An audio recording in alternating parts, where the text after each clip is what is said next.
Hey everybody, Jeremy here, and I am out here today to have another bike ride.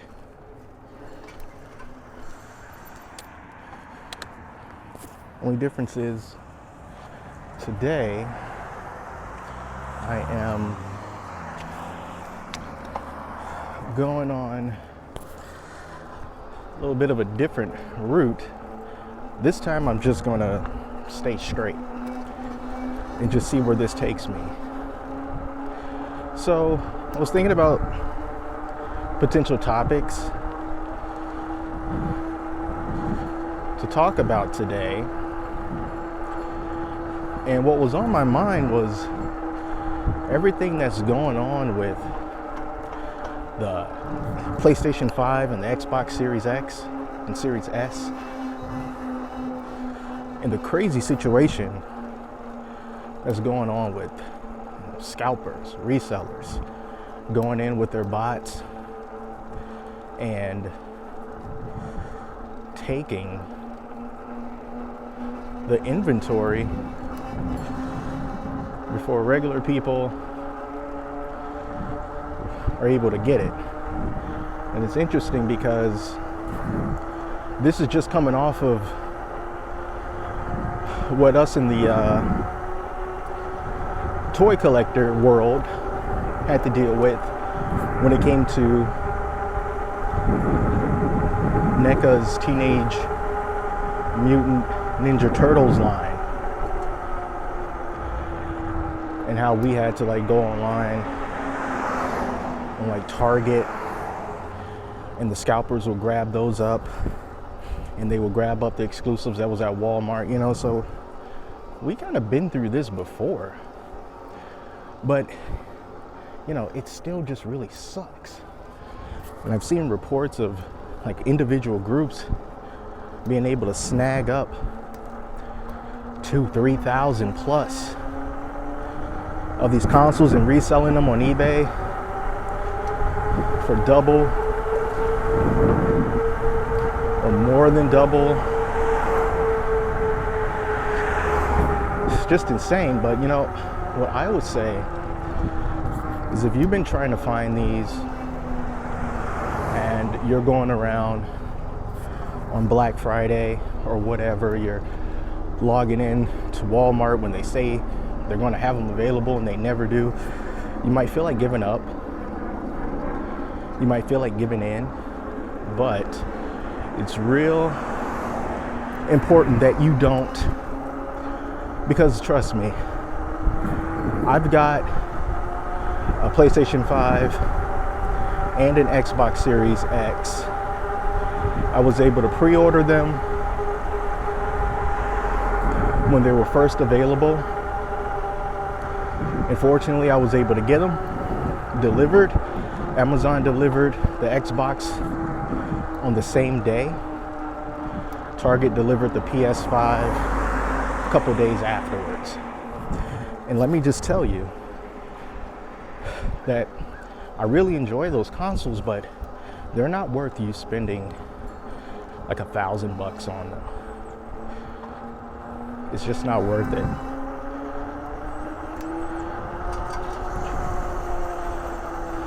Right now,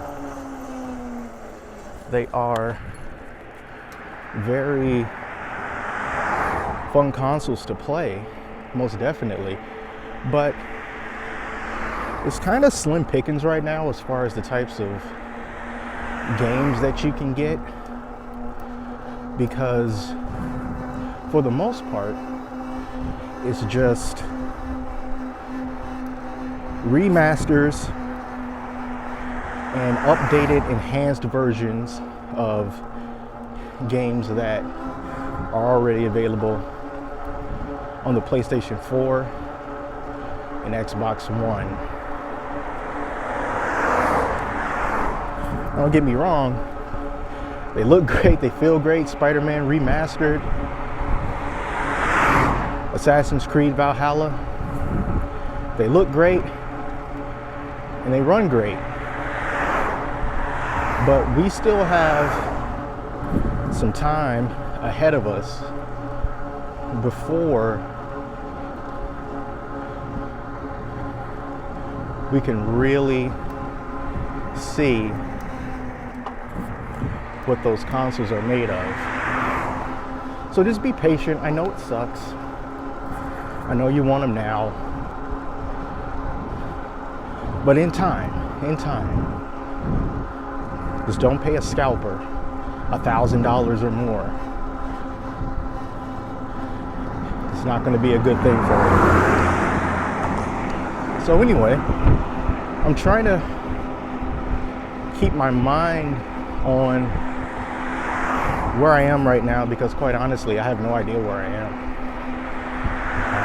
I know where I came from, but I don't know where I'm going. There's a big rig behind me.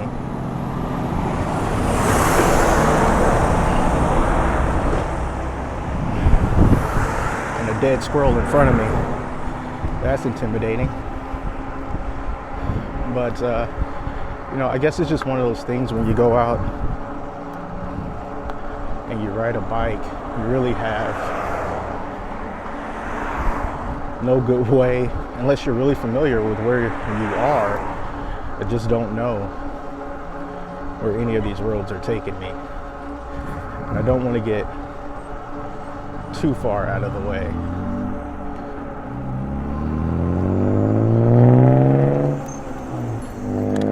I'm going to go up here.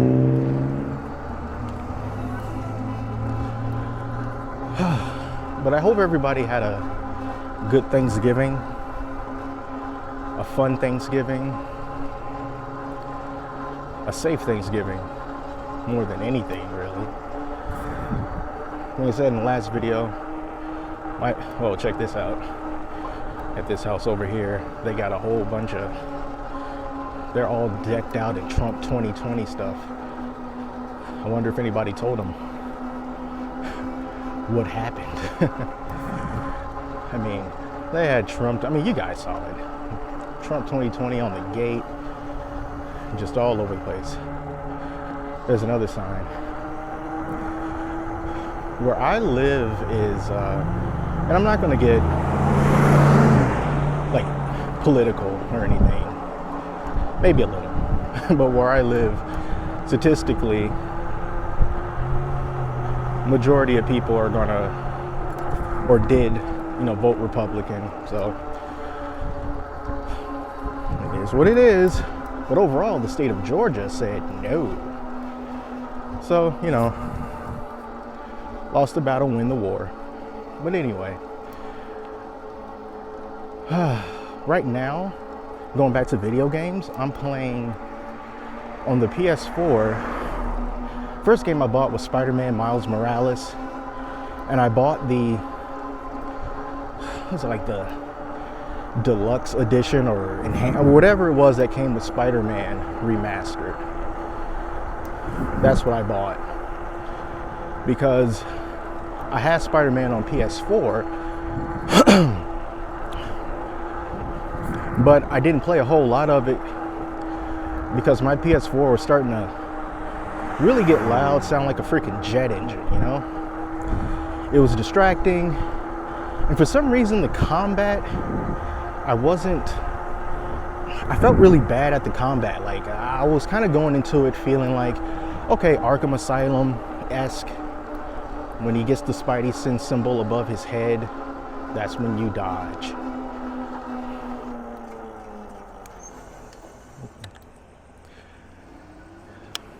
But it was that, but then it wasn't that, you know? It was more nuance to it. But going back and playing it on PlayStation 5, it's like the third dead squirrel I've seen. Going back on the PlayStation 5, I really got into the swing of things, no pun intended. And I did it.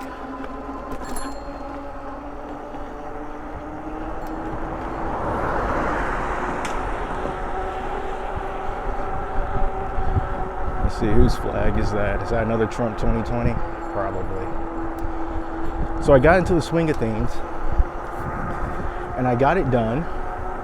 And then I went to Miles Morales, and I beat Miles Morales. And now I'm playing Ghost of Tsushima, because that looks good on the PS5.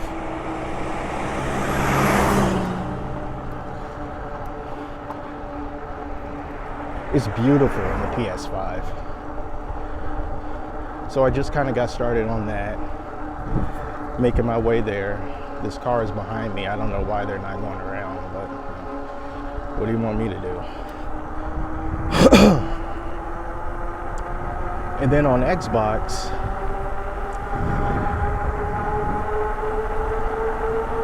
I'm playing Assassin's Creed Valhalla.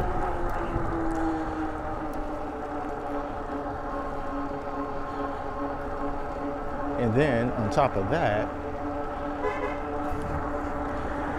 why are you blowing your horn? Just go around. Jeez. Assassin's Creed Valhalla, and then I have Watch Dogs Legion, which I'll get to that eventually. But seeing as how that person decided to honk their horn at me, I think now would be a good time to kind of just go over one of the main fears that people would tend to have with riding a bike on the road and not just on the sidewalk, is they're worried about cars and people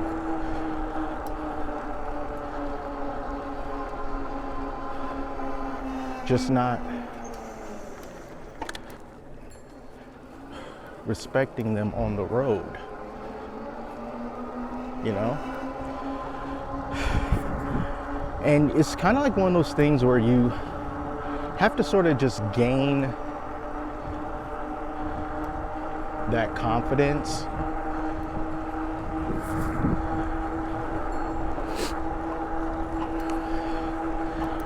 to know that,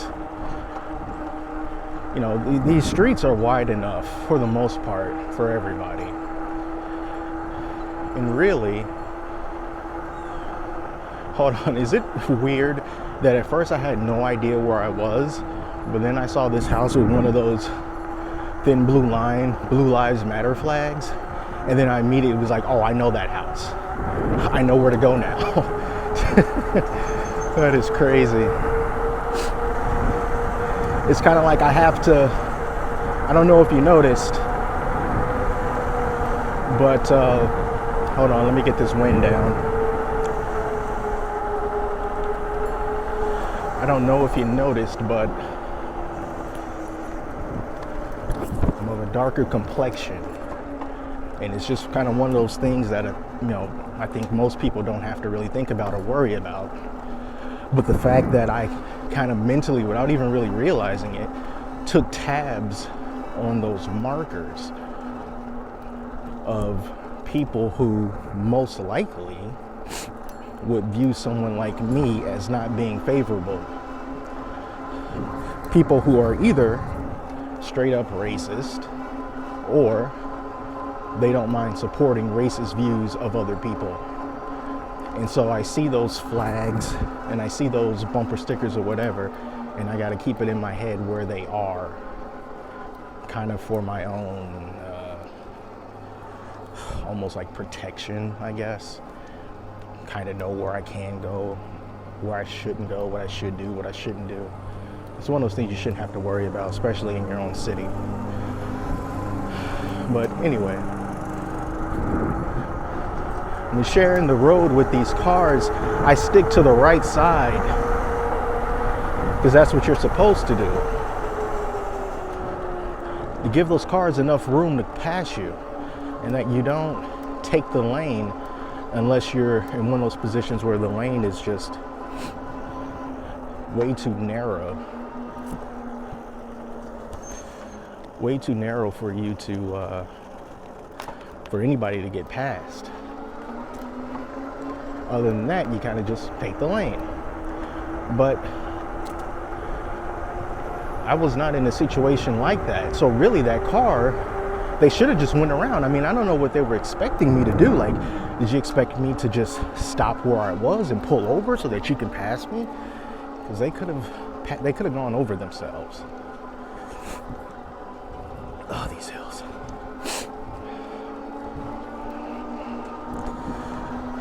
But they didn't. And then they decide, hey, Warnock for U.S. Senate. That person's got good taste.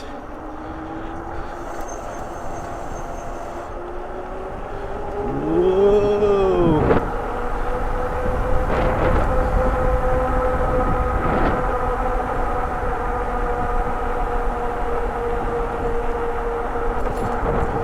Man, it feels good to be going that fast, I tell you.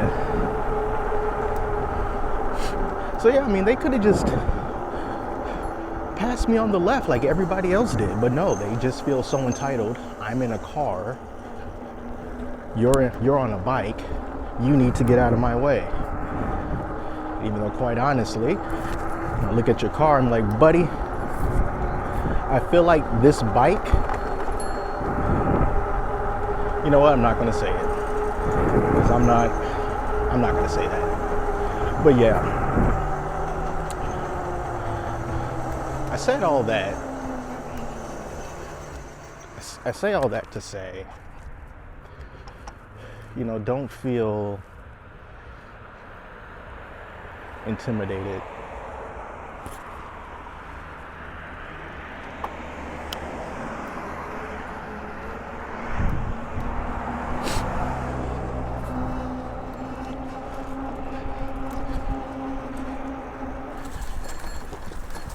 You know, don't let these cars bully you, because really the options are they're either going to run you over,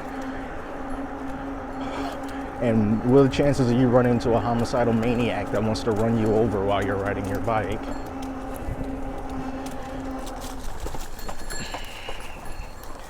Let me get out of their way.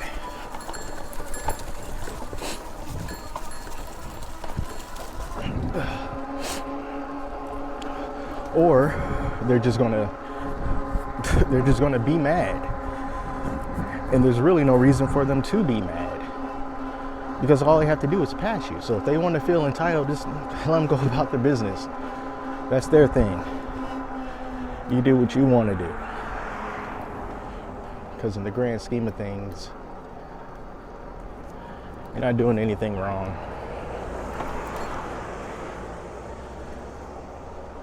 It was one of those things that I kind of had to learn, because when I grew up just riding on sidewalks, because riding a bike was just a recreational thing, not really considered an alternative form of transportation, especially once you got older. It's like, well, you only really rode a bike if you didn't have a car. But now, it's like, yeah, you ride your bike whenever. But, you know, Georgia and most places in the United States are not very bike friendly. So you have to share the road with cars. There are very little bike lanes, especially once you get outside of the city. You go out into the suburbs, you don't see that kind of stuff.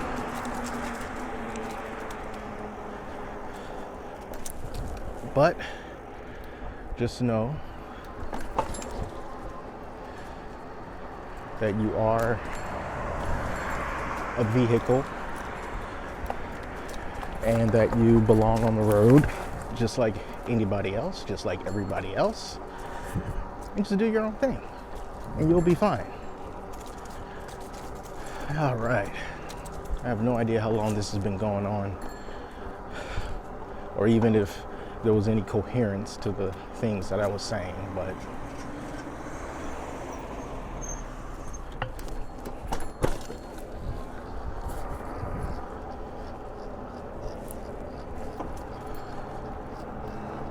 it's just kind of one of those things. You get out here, you start riding, I decide to record it. I started thinking out loud, stuff just pops in my head. But that's it. I'm gonna let you go now. I enjoy doing these. I try to find a different route next time I decide to do this. So that's it for me. Thank you all so much for watching. Until next time, I'm Jeremy. Talk to you later.